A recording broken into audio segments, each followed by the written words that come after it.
Okay, so the tall chain is something that I've come up with that will allow your chevrons to line up when you're working them in the round.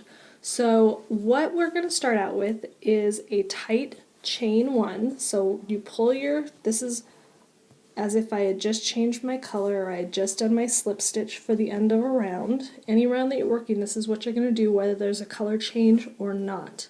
So I have my loop on my hook, I'm going to do a chain, and then I'm going to pull it really tight.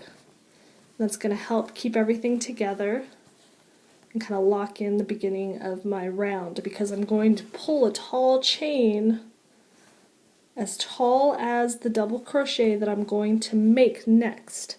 So pull it nice and tall and then lock that with another chain. So just make a little chain through it. And now what you're going to do is you're not going to work into that same spot that you did your slip stitch. You're going to work into the spot after. So you're going to go one over. The best way to count it is, remember, your chevrons are going to stack right on top of each other. So the DC fan is going to be in the middle of the previous DC fan. So it's going to be in the middle of the 3 that you made in the previous round. So what you can do is count 3 backwards from that stitch. So you're going to go 1, 2, 3, and that's where you're going to put your first double crochet. So that's one way to remember, or you just don't work into that first one, work into the second one. So you do your regular double crochet, you do 2 more, because you do 3 in between your peaks and valleys, which is what I call the fan and the DC3 together. So you have your 3 double crochets, and then you're going to put 3 into that stitch all together. So when you're doing the beginning of the round, if you forget where to put your hook, just count back 3 stitches from the middle stitch of your DC fan of the round below. And that way your tall chain will be in the correct spot and the beginning of your stitches will be in the correct spot. And this will keep your chevrons completely lined up through the whole project.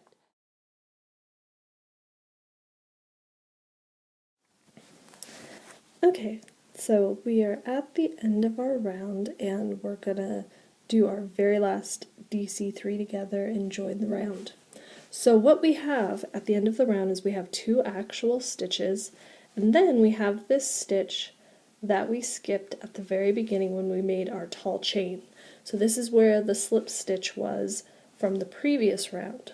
So we're using the last 2 stitches of our round and the very first stitch to do our DC3 together.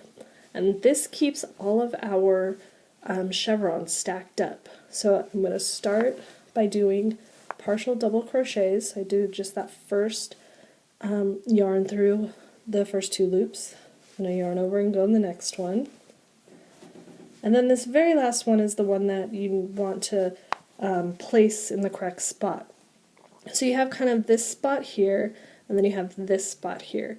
You want to go to the far spot. This is where the slip stitch was. Everything's just kind of pulling because of the previous DC3 together. That's why it's kind of, and it's a color change, that's why it's kind of pulling apart a little bit. That's why I always say pull real tight when you're doing those chains and everything. So you're going to go underneath that stitch over there and try to keep your yarn over here to the right of your tall chain, and that'll kind of keep it tight as possible. If you're yarning over on top of your tall chain, it'll make kind of a really long yarn over. So just yarn over right next to the tall chain and grab your yarn and pull it up. And keep this DC3 together nice and tight, so that way it'll come together really, pretty much you want to keep all of them nice and tight. So keep all your loops the same size as your shaft. You'll see that I pull really tight because I want really tight stitches for this basket. You'll see that it's very stiff, and that's the whole point of using this smaller hook and pulling everything really tightly. So you see I have 4 loops on my hook, and now I'm going to join them all together by yarning over. And if you have trouble pulling through lots of loops, turn your hook straight down at your stitches, and it's going to slide through much easier. So now you can see I finished my DC3 together. Now I'm going to join my round, and my next round is going to be in white, so I'm not changing color, but I'm going to go over here to that very first double crochet, go under the top 2 loops, if I can get under them. This hook is kind of, I'm not a real big fan of this hook. It kind of gets stuck on stuff. It's very pointy on the actual hook part. But I don't have a better K hook, so this is what I'm using. Now I have joined it, and you'll see that my tall chain gets put behind where it's not visible. So all you see are the double crochets that we've done. And I'm going to do a tight chain just to lock it in so you can see my seam that I have going so far. So if I didn't tell you that this was my seam, you might not even notice it, but you can see right up here is where my seam is. But because we don't have any chain 3s and we do the tall chain that we end up covering up at the end, it's almost invisible. So pretty much any side of this basket, if I just started turning this really fast and I said, "Where's my seam?" you might not be able to find it.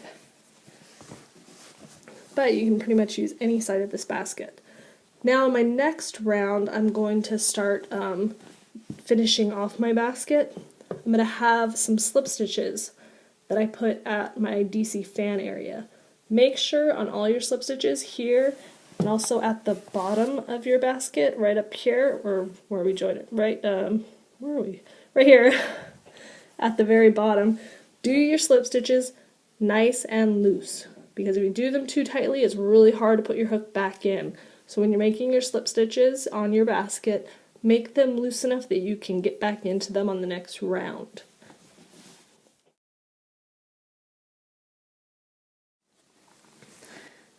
Okay, so to change color from your main color to whatever color you want to change to, you're going to do it when you do your slip stitch. So you can see I did my last DC3 together here, and now I'm going to go over here to my very first double crochet of the round, and I'm going to insert my hook under both loops, and instead of pulling the white through, I'm going to grab my new color. So I'm going to lay my new color right on top of my hook. I'm going to pull it through, and I'm going to pull it through this loop. Now what I'm going to do is I'm going to tighten down everything. And I like to double knot, or I like to knot my new colors together with my old. I'm going to just do one knot just to get it nice and tight so it's staying together, because we're working these stitches pretty tightly. Then, to begin with my new color, I'm first going to do my tight chain. So I pull a chain through and I'm going to tighten it down super tight. And that's going to lock in my slip stitch, and it's going to lock in my new color. When I change color, which you'll see, I'm going to again use that locking stitch, or I'm just going to do it on every round actually, just to lock in my slip stitch and to begin my new round. So I do the tight chain and then I pull tall so I can do my tall chain.